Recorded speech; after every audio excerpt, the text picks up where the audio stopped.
Right, this is a pretty abbreviated version. It's only going to be a couple minutes. These are the biggest things that I felt needed to go if we were just going to cut it down to 2 or 3 minutes as far as the TMC 2020 matrix changes.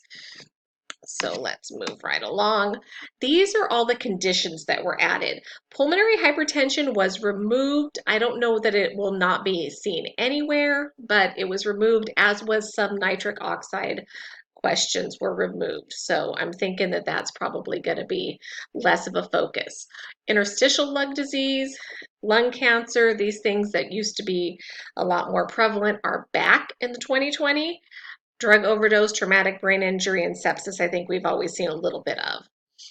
In evaluating patient records, medication reconciliation is added, as is vascular lines. Medication reconciliation goes with a theme in this whole TMC 2020, which is a lot of communication between multidisciplinary teams, a lot of patient education.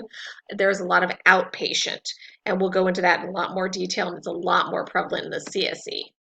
Okay, on clinical assessment, we have Mallampati, skin integrity, and no more cardiac catheterization. That is actually gone. X-ray changes, lung inflation, and pulmonary artery size. So this is most likely going to be in worded questions as well as actual X-rays. They'll need to know when something's hyperinflated or underinflated.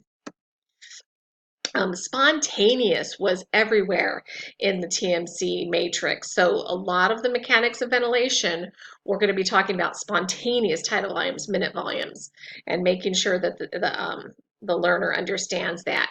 Apnea brain death test is new to 2020, as is laryngeal cuff management. So we have our two cuffed ET tubes now.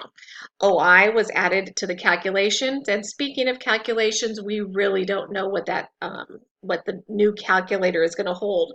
In the past, it was fairly easy to do some simple math and get to the most correct answer, but now we may talk about actual to the decimal correct answers, so we will have to wait and see.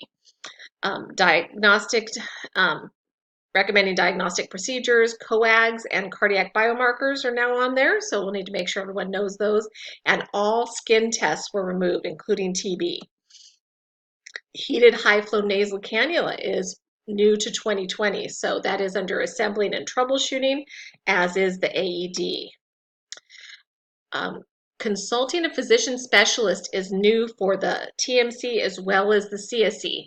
One of the things that they might need to do in the CSE is consult cardiology or neuro or whatever that physician specialist may be when things get too complex.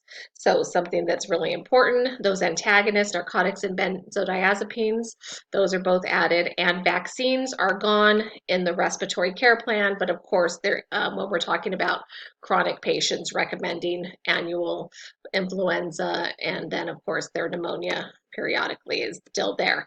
Okay, that is it for this really short version of the changes in the TMC. I will provide another one in a couple days on the CSE where there are some huge changes. You don't want to miss that one.